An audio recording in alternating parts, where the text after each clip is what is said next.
Hey guys, what's going on? It's John. I'm in Haarlem, Amsterdam, the real Haarlem. Whoop whoop. And spent the last couple days here venturing down to Utrecht and over to Amsterdam, just running around seeing parts that I didn't see 10 or 20 years ago for obvious reasons. And I was sitting here, I was pondering about, reading books, listening to people, and they talk about I will do this, I won't do that, I can't do this. And I started categorizing in my head just the way I am, the will, the won'ts, and the can'ts.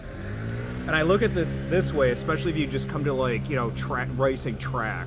There's the wills, and I try to be a will of hey, I don't know how good I am, but I'm gonna make it happen. I'm gonna will do this. Let's go. And there are the won'ts that to me are just kind of I can do it, but I choose not to. For a myriad of reasons of they're scratching the back of their heads or what they want to be. They can, but they just won't. And you know what? And that's fine.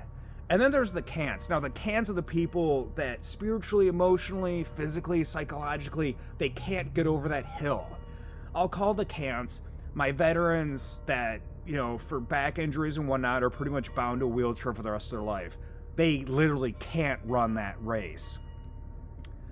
The can'ts, love them, and you feel bad for them because the can'ts really just want to be wills that are on the other side going, I can, and I want to do this. That's all they want to do, is they want to be a will again. And it's so hard for them because they can't. And it sucks. So their spirit is endless, and that's why they need support. You have the won'ts. The won'ts probably had so much privilege before them, they never really had to do the, I have to do this. So they just always chose not to do this. And that's fine, but here's the thing with the won'ts, having that privilege, don't be upset about the rewards you don't have for the things that you didn't do.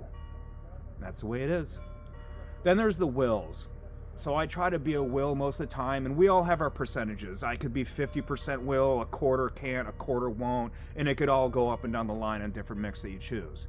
But here's the problem with being the will that I've been with a lot of my life, especially this year. The problem with the wills, and I learned this when I was in Iraq in 2008, from my sergeant that I had, thanks Todd, was no good deed goes unpunished. And when he first said that to me, I was like, what are you talking about? He's like, and he hit that, and there's a lot of times, sadly, I've had to reflect on that. I mean, it's good to put karma forward and everything else, but sometimes you gotta draw the line, and that was definitely 2025 in many ways. So that's my 3 minutes. I bid you adieu.